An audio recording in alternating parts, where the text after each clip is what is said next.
നമ്മൾ പുതിയ കെറ്റിൽ മേടിച്ചേ, നല്ല നീല കളർ ബൾബൊക്കെ തെളിയണ കെറ്റിൽ. കുറേ നാളായിട്ട് കോഫി കുടിയൊന്നും ഇല്ലായിരുന്നു. കെറ്റിൽ മേടിച്ചതിൻ്റെ സന്തോഷത്തിൽ ഇപ്പോൾ കുറച്ച് നാളായിട്ട് കോഫി കുടിയുണ്ട്. ഇനിയിപ്പോൾ എത്ര നാളത്തേക്കാണെന്ന് അറിയത്തില്ല കേട്ടോ. ഷുഗർ ഇല്ലാതെയാണ് നമ്മൾ കുടിക്കുന്നത്. ബാക്കിയുണ്ടായിരുന്ന വെള്ളത്തിലേക്ക് കുറച്ച് ജീരകവും കൂടെ ഇട്ടിട്ട് വീണ്ടും തിളപ്പിച്ചു.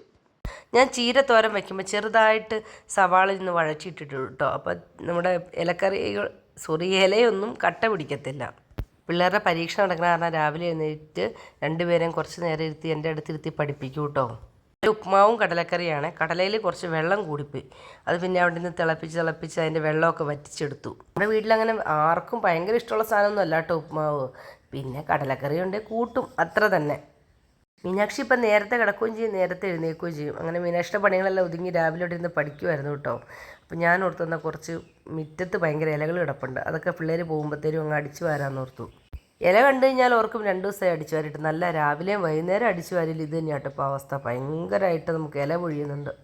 ഇന്ന് നമുക്ക് കുറച്ച് കൊറിയർ അയക്കാനുണ്ട്. നമ്മൾ കോൺട്രാക്ടർ കസ്റ്റമേഴ്സിൻ്റെ ഐഡിയ ഒക്കെ ക്രിയേറ്റ് ചെയ്ത കാരണം നമുക്ക് കൊറിയർ ചാർജ് കുറഞ്ഞിട്ടുണ്ട്. ജിമ്മി പോണ വഴിക്കാട്ടോ അയക്കണത്. നല്ല തിരക്കാണ്, പക്ഷെ എന്നാലും ഞാൻ ജിമ്മ് മുടക്കണ്ടെന്ന് വിചാരിച്ചു. കാരണം മുടക്കി കഴിഞ്ഞാൽ പിന്നെ ചെന്ന് കയറാനായിട്ട് മടിയാണ്. അപ്പോൾ അത്രയൊക്കെ ഉള്ളൂ നമ്മുടെ ഇന്നത്തെ വിശേഷം. നമുക്കിനി അടുത്ത വീഡിയോ ആയിട്ട് പിന്നെ കാണാം.